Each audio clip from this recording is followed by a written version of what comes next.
नमस्कार। आप सुन रहे हैं द बॉलीवुड रेडियो और मैं हूं आपके साथ अनूप आकाश वर्मा। दोस्तों, ये किस्सा पूजा भट्ट और रणवीर शौरी का है।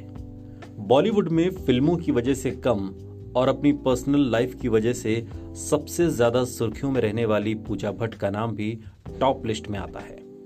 पूजा भट्ट सबसे ज्यादा सुर्खियों में तब आई जब रणवीर शौरी के साथ उनके इश्क की खबरें दुनिया के सामने आने लगी। प्यार तो समझ में आया, मगर लड़ाइयां इतनी हुई कि खून तक निकल आया, बात पुलिस तक पहुंची।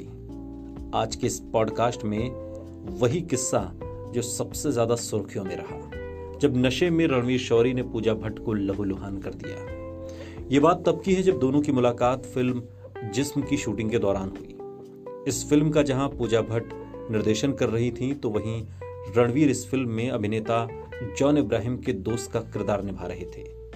बस यहीं से दोनों एक दूसरे के इश्क में पड़ गए और एक दूसरे के साथ ज्यादा से ज्यादा वक्त गुजारने लगे। हमेशा फिल्म के सेट पर साथ आना, साथ जाना और वैनिटी वैन में भी घंटों समय बिताने का सिलसिला चल पड़ा।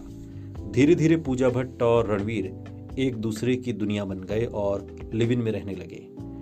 मगर इन दोनों का ये रिश्ता पूजा भट्ट के भाई राहुल भट्ट को बिल्कुल पसंद नहीं था।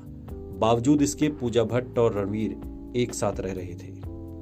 पूजा की आंखों पर बंधी प्यार की पट्टी उस दिन उतरी जब रणवीर ने पूजा पर हाथ उठा दिया। कहते हैं कि पूजा भट्ट रणवीर शौरी की नशे की लत से काफी परेशान थी। नशे की हालत में रणवीर पूजा भट्ट को फिजिकली अब्यूज करते थे, मारा करते थे।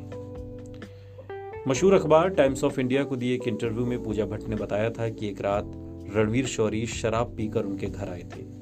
शराब के नशे में होते हुए भी उन्होंने रणवीर को घर के अंदर आने की इजाजत दी, मगर घर में घुसते ही रणवीर ने बिना किसी कारण के पूजा को मारना शुरू कर दिया। उसी दौरान पूजा की लीलावती अस्पताल में हुई एक सर्जरी थी और रणवीर ने उन्हें उसी जगह पर मारा था, जिस वजह से उस जगह से खून बहना शुरू हो गया।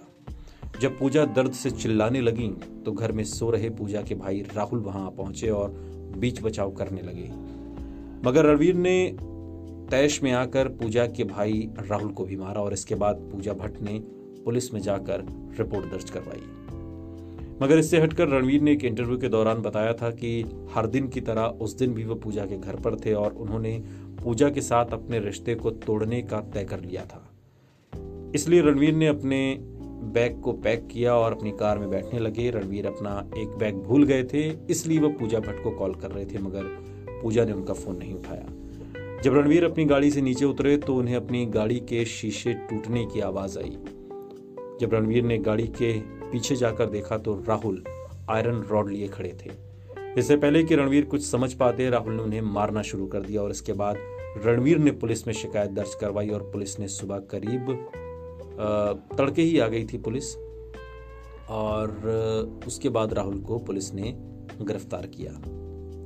एक इंटरव्यू के दौरान पूजा ने बताया था कि रणवीर को मैंने जी जान से मोहब्बत की, प्यार किया, लेकिन उसने बदले में क्या दिया। वो शराब पीने का आदी था और शराब पीकर मेरे साथ मारपीट करता था। आखिरकार मुझे उससे रिश्ता तोड़ना ही पड़ा। वहीं रणवीर ने एक इंटरव्यू में कहा था कि हाँ, मैं शराब पीने के बाद एग्रेसिव हो जाता हूं, लेकिन पूजा तो बिना पिए वायलेंट हो जाती है।